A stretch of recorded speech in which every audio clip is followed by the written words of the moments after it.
Right. So yesterday I made a video response to this guy, Hench Herbivore, because he had some pretty good, he had some videos up that were I just wanted to go after the ideas. He was kind of standing up for orthodox science. So it's really easy for him to win that argument because he can just rely on that all the studies are on his side. You know, almost, well, he could say 100% of science backs up what he's saying. I made categorical arguments against science, that there's been flaws, there have been mistakes, you should be skeptical because otherwise you're not going to look and you just trust blindly. So I was thinking he's got a professional blind spot and that his arguments were really personal. He was just attacking this other carnivore guy or something like that. Anyway, not really important. So now I'm going to have to try to make some arguments without offending YouTube. So I don't know what it is I say, but some of the arguments I make, I think, put me in a limited state thing. Look, I probably just suck. These videos, nobody wants to watch them that long, but I think some of them got decent content. You know, I was a guy that was really behind, had lots of diseases as a kid, lots of issues, tried different diets.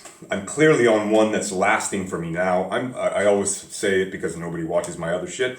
I'm 6'7", so I think I have a different physique than all YouTubers. I haven't seen anybody my height that's ever talking about fitness.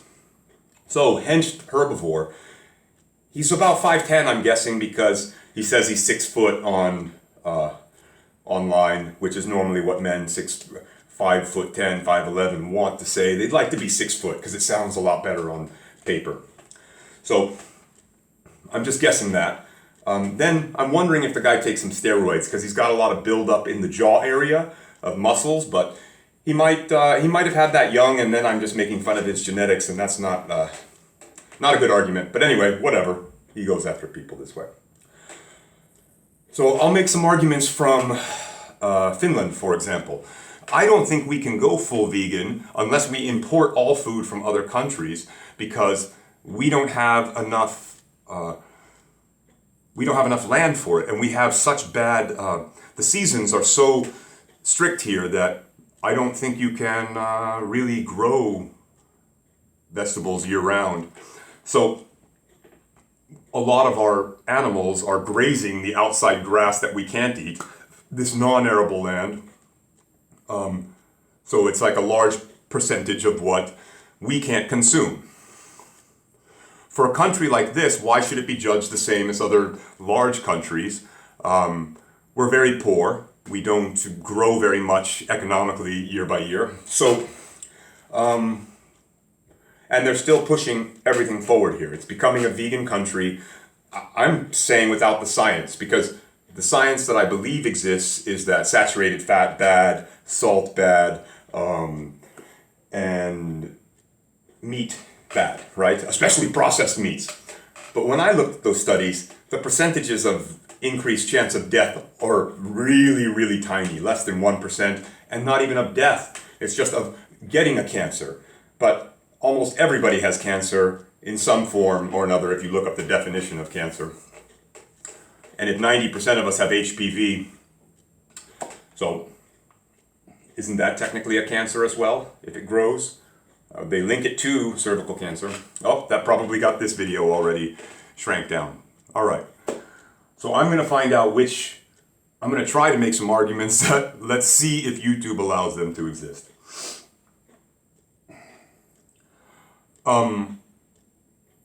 Just saying that orthodoxy is in your corner, doesn't that make it not pass the smell test to you?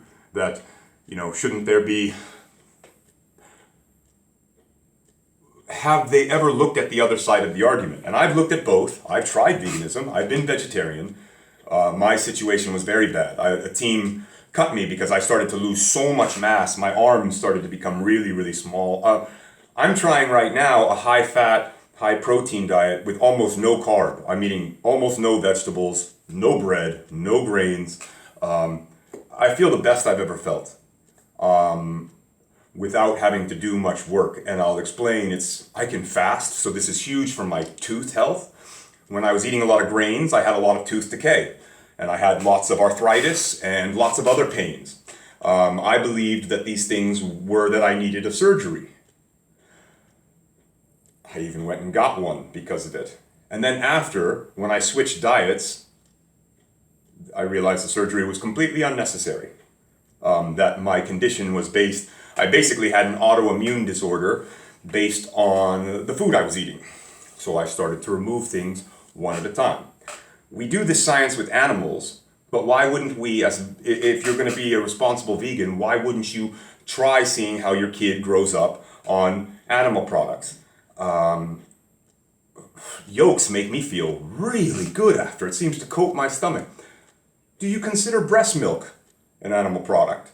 Is that something that should be avoided just to immediately get the person onto high carb? Formula's okay for vegans. I'm not sure what the opinion is there, so maybe I'd like to just ask rather than tell. But stop lying about athletes. There's no professional athletes that are vegans their full life that I've ever heard of. Not one.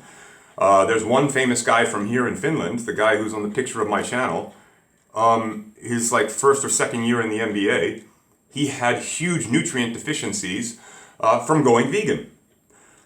So I don't know if he still is, but I've never heard of a nutrient deficient player that eats a high fat or high caloric meal otherwise. First off, I don't even believe in the calorie because right now I'm eating, let me see, what did I just have? 10 eggs. I made some soup with it, which is all cream cheese, another type of cheese, beef, and whole cream. Spices and stuff too. But anyway, I'm trying this diet to see how I feel and can I keep size on. Holy crap, not only can I keep size on, but my dunking ability is better than it's ever been. I'm approaching my 40s, I'm pretty close. And I've never been this lean in my entire life since I was 6 years old. I've always fluctuated. I've said I've had this up and down by 20 pounds for a long time. This is now the best I've ever felt, the best I've ever looked. You can look at my older videos and you can see when I was still eating tons of vegetables, tons of fruit, smoothies. I would have to eat a whole thing of smoothie, maybe, I don't know what that is, a gallon of it, because I would be so hungry. And I was constantly snacking, so this never allowed my body to recover. So if you were to force me on a vegan diet, I believe I would become carb addicted again, which led to me having really high anxiety levels as well, compared to how I feel now. I've never been really depressed or anything, but when you're here in Finland and without the sun here, it's tough. And if you have a long day at work, man, I want to eat some fat after I feel great. I'm not really here to demonize anybody. I just think that let's bring science back into it. And if anything, I'm a meat eater and animal eater that I think right away we could get some common ground. Let's stop sending avocados from Mexico and Chile. That is just absolutely destroying the planet, no matter how you boil it down, right? So what if we just stop shipping oranges from Florida to California? California can grow its own. Now, Finland still has issues, wouldn't be able to make all its own plant stuff. So won't that really make us slaves to other people's food supply? If we don't have goats and sheep and dairy cows at the least, then I don't think Finland has enough. It would be so expensive that we would basically become bankrupt. And if we only have like a 2 or 3, the whole world is on like a 2 or 3% growth rate, right? If you don't grow about 3% per year, your economy is fucked. So how can we charge double the amount for food and that won't kill millions of people around the earth? If you forced, apparently the poor are the ones consuming the most amount of meat around the world now. Everybody else is cutting back their meat, it seems. So you're already kind of winning. But it's being pushed in schools and you got to see the quality of stuff. The last argument I'll make, because I like to make these about 10 minutes, is the vegan food that's replacing it. In the store, it's Beyond Beef, Beyond Meat, whatever it is. It's not really selling, and it looks super processed. I think the number 1 ingredient, or was it number 2, was rapeseed oil. I have not seen anything that says rapeseed oil is really good for you. I made another video about, I met a woman who said there's a lot of interesting science in the pipeline talking about that there's a good ratio of omega-3s and omega-6s, and that it could be really used to prevent disease in the future. But there was nothing standing currently from what my understanding was. That's what I heard when you say there's something in the pipeline.